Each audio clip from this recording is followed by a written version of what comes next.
नमस्कार। मैं आज पटना कलम जो चित्रकला थी उस पे अपना संक्षिप्त लेक्चर दूंगा। और जैसा कि आप सभी को पता है कि आप बीपीएससी द्वारा आहूत होने वाली सिविल सर्विसेज की परीक्षा में एक महत्वपूर्ण बिंदु है और सिलेबस का एक महत्वपूर्ण अध्याय है। पटना कलम छात्रों, जैसा कि आप जानते हैं, पटना कलम की जो चित्रकला है वो मुगलों की चित्रकला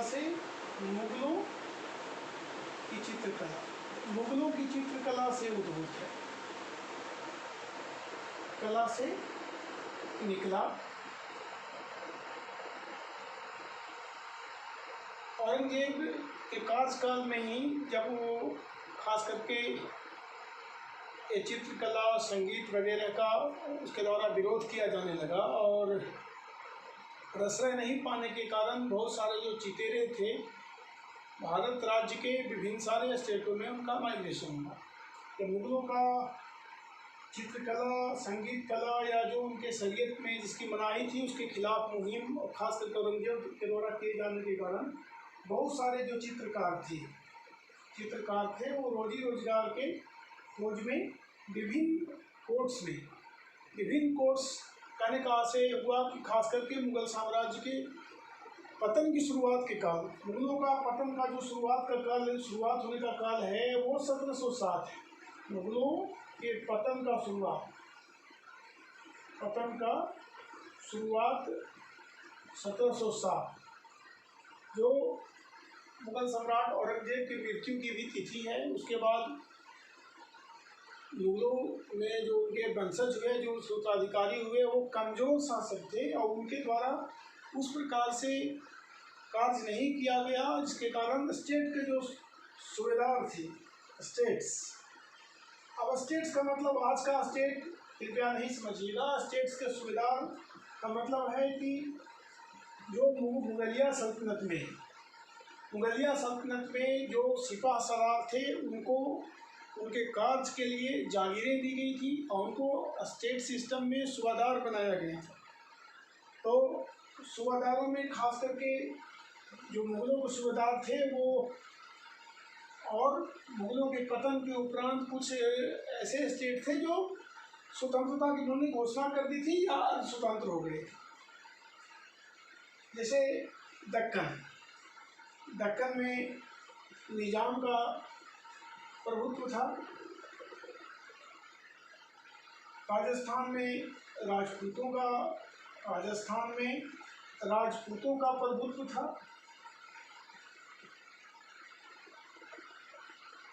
महाराष्ट्र में मराठों का, बंगाल में नवाब और अवध में नवाब। इसी प्रकार रुहेलों, बंगस पठानों,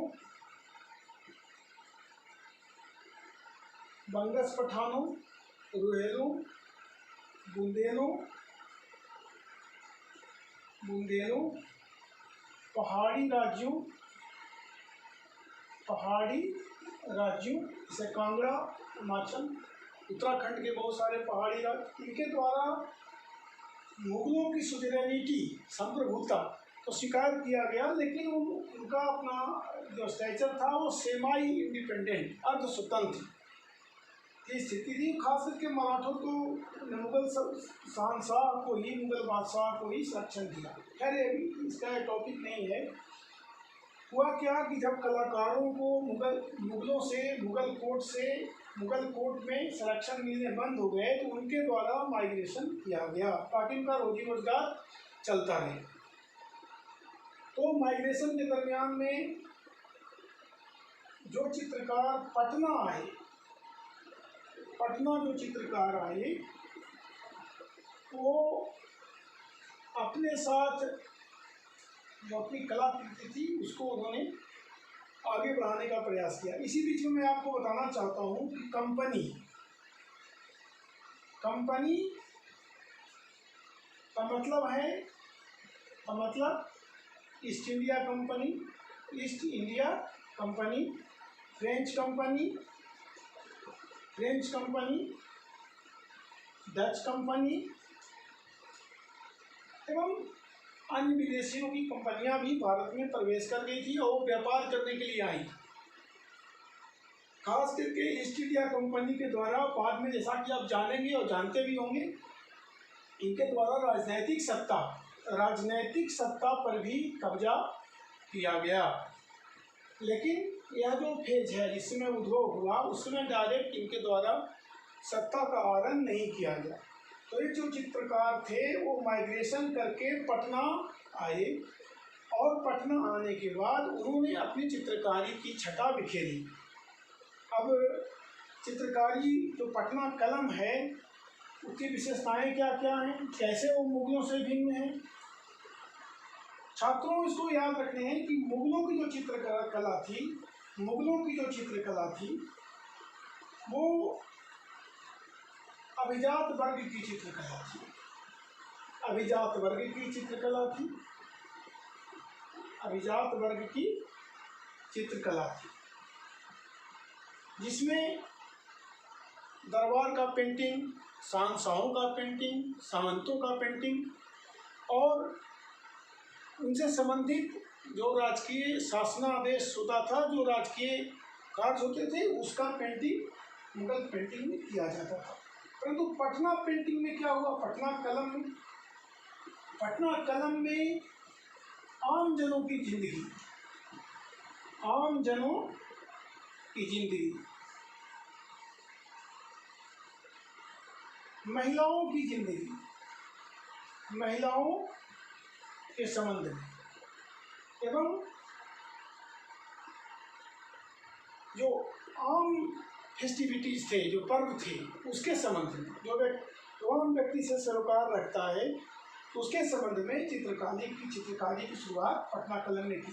इसके कारण थे कि कंपनी, जो ईस्ट इंडिया कंपनी थी, वो इनको संरक्षण देती थी और इनके द्वारा जो चित्रकारियाँ की जाती थी वो आम जनों से संबंधित रहने के कारण ये पटना कलम के चित्रकारों के द्वारा चित्रकारी जो की जाती थी वो ईस्ट इंडिया कंपनी के जो विदेशी थे उनके द्वारा खरीदी भी जाती थी, ताकि वो ब्रिटेन में दिखा सकें कि भारत की क्या स्थिति है, किस तरह से लोग रहते हैं। इसी कारण से उनके द्वारा इसका प्रश्रय दिया गया। अब खासकर इसमें ये कहना चाहेंगे कि इसमें जो भारतीयों का पर्व है, भारतीयों का पर्व होली, दिवाली एवं उसका दैनिक रोजी रोजगार, महिलाओं की स्थिति, इससे संबंधित चित्रकारी इनके द्वारा की गई है। चित्रकारों में जो महत्वपूर्ण नाम है वो है सेवक राम। इनका काल है 1770 से 1830। सेवक राम, उलासलाल,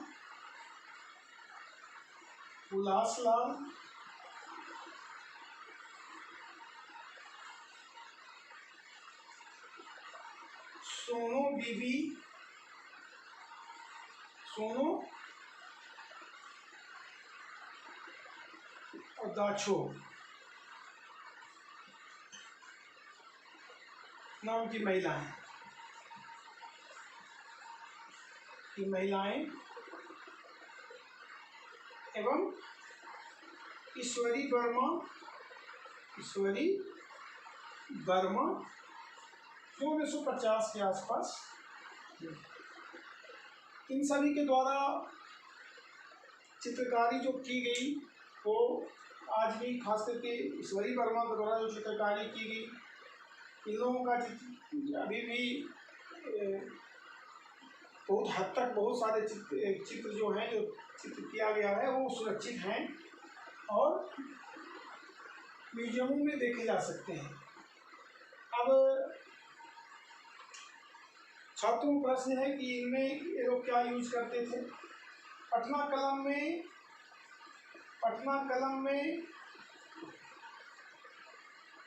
प्राकृतिक रंग, जैसे पत्तों से निकाला गया रंग,